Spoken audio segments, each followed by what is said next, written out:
Chapter 3 of the Game of Life and How to Play It.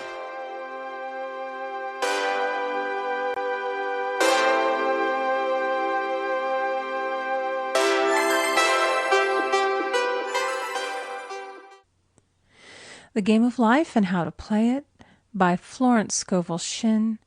Chapter 3, The Power of the Word. By thy words thou shalt be justified, and by thy words thou shalt be condemned.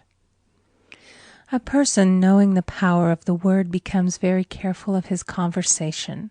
He has only to watch the reaction of his words to know that they do not return void. Through his spoken word, man is continually making laws for himself. I knew a man who said, "I always miss a car. It invariably pulls out just as I arrive." His daughter said, "I always catch a car. It's sure to come just as I get there." This occurred for years. Each had made a separate law for himself, one of failure, one of success. This is the psychology of superstitions. The horseshoe or rabbit's foot contains no power, but man's spoken word and belief that it will bring him good luck creates expectancy in the subconscious mind and attracts a lucky situation. I find, however, this will not work when a man has advanced spiritually and knows a higher law. One cannot turn back, and one must put away graven images. For example, 2 men in my class had had great success in business for several months, when suddenly everything went to smash. We tried to analyze the situation, and I found, instead of making their affirmations and looking to God for success and prosperity, they had each bought a lucky monkey. And I said, "Oh, I see. You have been trusting in the lucky monkeys instead of God. Put away the lucky monkeys and call on the law of forgiveness, for man has power to forgive or neutralize his mistakes." They decided to throw the lucky monkeys down a coal hole, and all went well again. This does not mean, however, that one should throw away every lucky ornament or horseshoe about the house, but he must recognize that the power back of it is the one and only power, God, and that the object simply gives him a feeling of expectancy. I was with a friend one day who was in deep despair. In crossing the street, she picked up a horseshoe. Immediately, she was filled with joy and hope. She said God had sent her the horseshoe in order to keep up her courage. It was indeed, at that moment, about the only thing that could have registered in her consciousness. Her hope became faith, and she ultimately made a wonderful demonstration. I wish to make the point clear that the men previously mentioned they were depending on the monkeys alone, while this woman recognized the power back of the horseshoe. I know in my own case it took a long while to get out of a belief that a certain thing brought disappointment.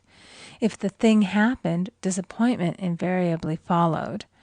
I found the only way I could make a change in the subconscious was by asserting, there are not 2 powers, there is only one power, God.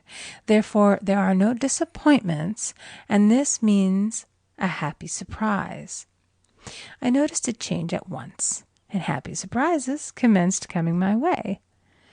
I have a friend who said nothing could induce her to walk under a ladder. I said, "If you are afraid, you are giving into a belief in 2 powers, good and evil, instead of one. As God is absolute, there can be no opposing power unless man makes the false of evil for himself. To show you believe in only one power, God, and that there is no power or reality in evil, walk under the next ladder you see." Soon after, she went to her bank. She wished to open her box in the safety deposit vault, and there stood a ladder on her pathway. It was impossible to reach the box without passing under the ladder. She quailed with fear and turned back. She could not face the lion on her pathway. However, when she reached the street, my words rang in her ears, and she decided to turn and walk under it. It was a big moment in her life, for ladders had held her in bondage for years. She retraced her steps to the vault, and the ladder was no longer there. This so often happens. If one is willing to do a thing that he is afraid to do, he does not have to. It is the law of non-resistance, which is so little understood. Someone has said that courage contains genius and magic. Face a situation fearlessly, and there is no situation to face. It falls away of its own weight.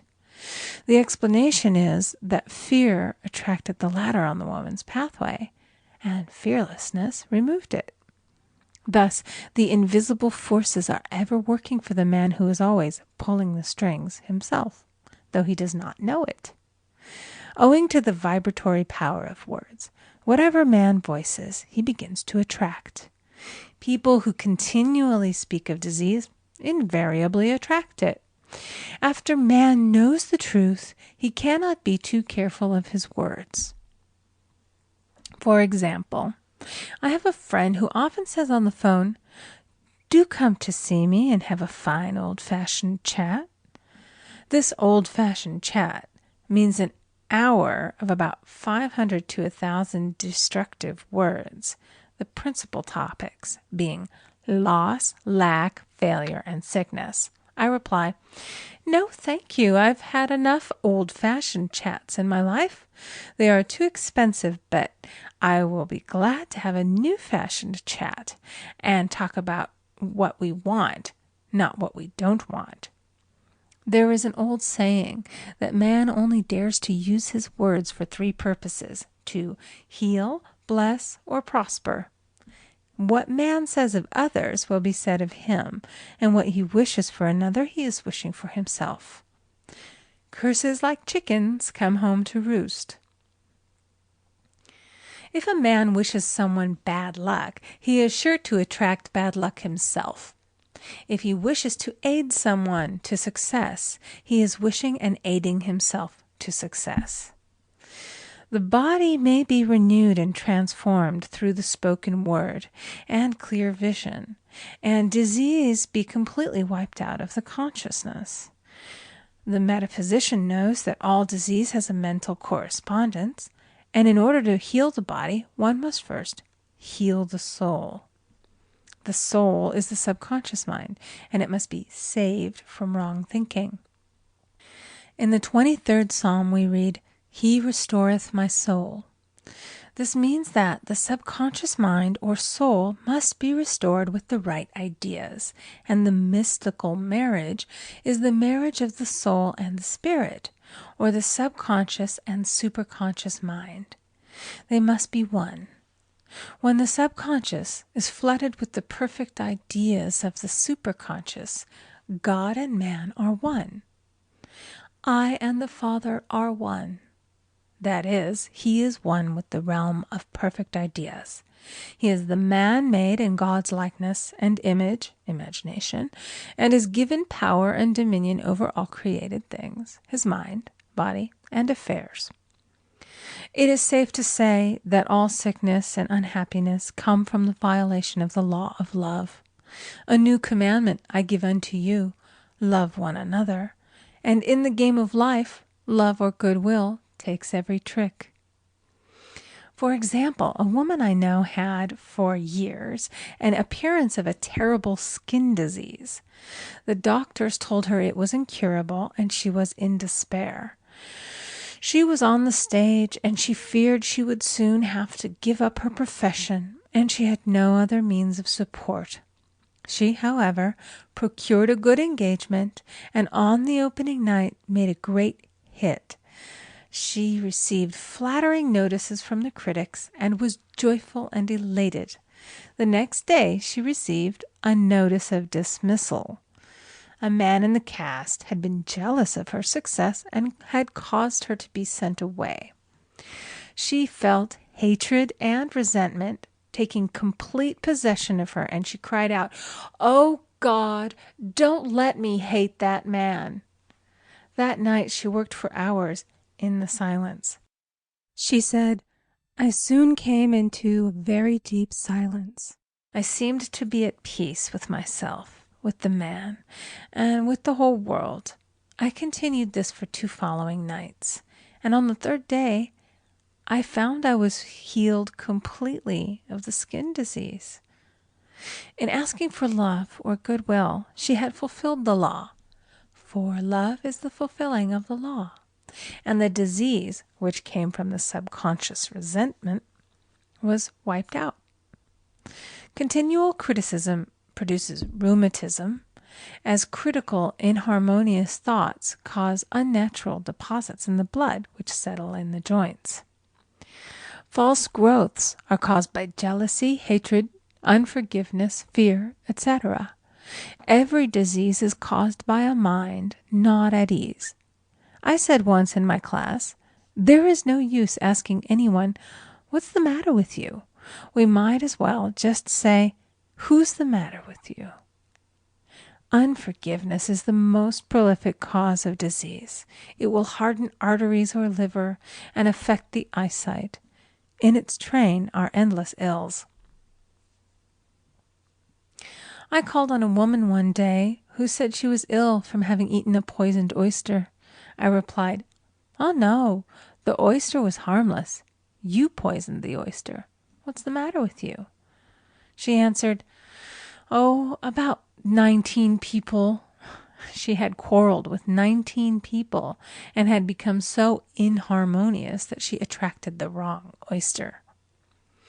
Any inharmony on the external indicates there is mental inharmony. As the within, so the without.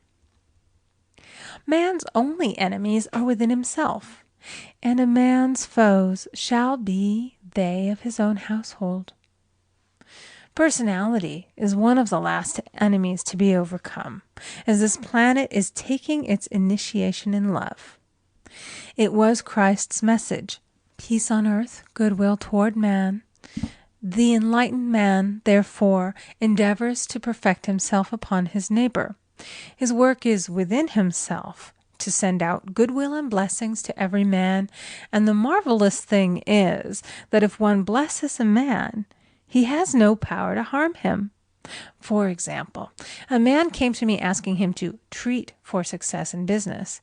He was selling machinery, and a rival appeared on the scene with what he proclaimed was a better machine, and my friend feared defeat. I said, first of all, we must wipe out all fear, and know that God protects your interests, and that the divine idea must come out of the situation.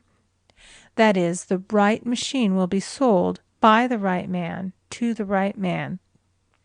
And I added, don't hold one critical thought toward that man. Bless him all day and be willing not to sell your machine if it isn't the divine idea. So he went to the meeting, fearless and non-resistant, and blessing the other man. He said the outcome was very remarkable. The other man's machine refused to work, and he sold his without the slightest difficulty. But I say unto you, love your enemies, bless them that curse you, do good to them that hate you, and pray for them which spitefully use you and persecute you. Goodwill produces a great aura of protection about the one who sends it, and no weapon that is formed against him shall prosper. In other words, love and goodwill destroy the enemies within oneself. Therefore, one has no enemies on the external. There is peace on earth for him who sends goodwill to man. End of chapter 3. Recording by Amy Conger.